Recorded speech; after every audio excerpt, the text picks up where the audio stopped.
हम इस चैप्टर की रिव्यू क्वेश्चन हैं उनको गो थ्रू करेंगे। इनके बारे में थोड़ा सा मैं आपको बताऊंगी कि आपने इसके आंसर जो है कैसे लिखने हैं।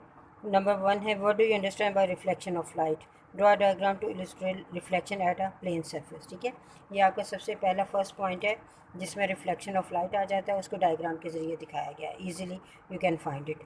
इसके बाद है, describe the following terms used in reflection. Normal किसे कहते हैं, एंगल ऑफ इंसिडेंस क्या होता है, एंगल ऑफ रिफ्लेक्शन क्या होता है। नॉर्मल क्या होता है, परपेंडिकुलर वी विल ड्रॉ।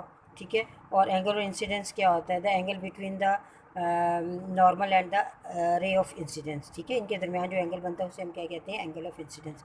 और एंगल रिफ्लेक्शन क्या है, the angle between the normal and the reflected ray. ठीक है, तो इसे हम ये कहते हैं, ये तीनों डेफिनेशन है। 3 है, स्टेट लॉज ऑफ रिफ्लेक्शन। ये भी आपके लॉज ऑफ रिफ्लेक्शन आपकी बुक में दिए गए हैं। Describe how they can be verified graphically. ठीक है, यानी हम उसको कैसे करेंगे, आपकी बुक में ही है। नंबर 4 है, define reflection of light. Describe the passage of light through parallel side transparent material. ठीक है, यानी उन्होंने कहा है कि जो रिफ्लेक्शन ऑफ लाइट है इसके बारे में बताएं कि वो क्या है। तो रिफ्लेक्शन ऑफ लाइट जो है आपकी बुक में, ये देखें, रिफ्लेक्शन ऑफ लाइट मैं आपको दिखाती हूँ कहाँ दी गई है, ये देखें। ठीक है, ये जैसे, ठीक है, ये आपका आ जाता है रिफ्लेक्शन ऑफ लाइट। ठीक है, और रिफ्रैक्शन आपका ये आ जाता है, ये देखें, रिफ्रैक्शन ऑफ लाइट। ठीक है, तो ये पूरा टॉपिक इसके आंसर में आ जाता है। अब नेक्स्ट क्वेश्चन है हमारा, define the following term in refraction. Angle of incidence क्या है, ये भी the angle between the normal and the ray of incidence. ठीक है, यानी रे ऑफ इंसिडेंस और नॉर्मल के दरमियान एंगल को एंगल ऑफ इंसिडेंस कहते हैं, और रिफ्लेक्टेड रे और नॉर्मल के दरमियान जो एंगल होता है उसे एंगल ऑफ रिफ्रैक्शन कहते हैं। What is meant by refracting index of a material? How would you determine the refracting index of a rectangular glass slab?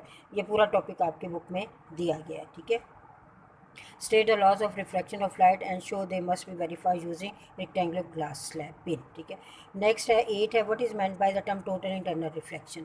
ये भी एक पूरा पैराग्राफ है आपका।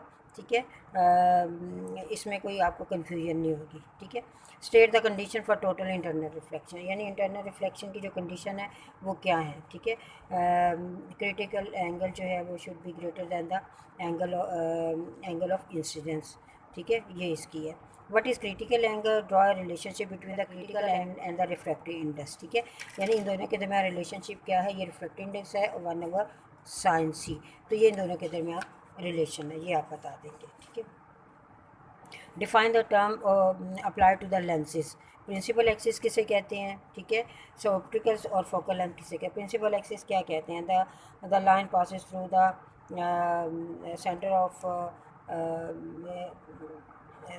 सेंटर ऑफ लेंस और या मिरर, और उनके दरमियान से जो लाइन गुजरी उसे हम क्या कहते हैं, प्रिंसिपल एक्सिस। ऑप्टिकल सेंटर क्या होता है, optical the centre of the lens is called optical centre. Focal length क्या होता है, distance between the focus point and optical centre, उसके दरमियान उसे हम क्या कहते हैं, फोकल लेंथ कहते हैं। What is meant by the principal focus of convex concave. Convex lens का जो प्रिंसिपल फोकस है वो क्या है, उसका प्रिंसिपल फोकस जो है वो रियल होता है, क्योंकि इसमें जो इमेज बनता है वो भी रियल होता है। कनकेव में क्या होता है, वो वर्चुअल होता है उसमें। ठीक है, और इसको डायग्राम के ज़रिए आपने बताना है। Describe how light is reflected through the convex lens. ठीक है, कन्वेक्स लेंस में से किस तरीके से जो है वो लाइट गुजरी, जैसे ये कन्वेक्स लेंस है। ठीक है, ये हमने जो ड्रा किया था, ये इसका प्रिंसिपल एक्सिस है। ठीक है, तो इसमें एक रे इसमें से गुजरती है, और ये फर्स्ट जो है वो एफ में से गुजरती है, और दूसरी जो है इसकी वो ऑप्टिकल सेंटर में से गुजरती है। तो जहाँ से फिर जहाँ बनता है दोनों रे जहाँ मिलती हैं वहाँ इमेज बनता है, इन्वर्टेड इमेज बनता है। ठीक है, तो ये था। अब इसके बाद है नेक्स्ट है हमारा 12.16 है, अ coin is at a place at a focal point of the converging lens is an image formed, what is the nature। ठीक है, कन्वर्जिंग लेंस में क्या इमेज बनेगा। ठीक है, और उसकी नेचर क्या होगी, उसमें जो इमेज है अगर हम फोकल पॉइंट पे रखते हैं। ठीक है, ये देखें यहाँ। ठीक है, अगर आप ऑब्जेक्ट को, कॉइन को अगर आप इसके ऊपर यहाँ रखते हैं, ठीक है, तो एक रे जो है प्रिंसिपल फोकस में से गुजरेगी और दूसरी जो है वो इसमें से गुजरेगी जी।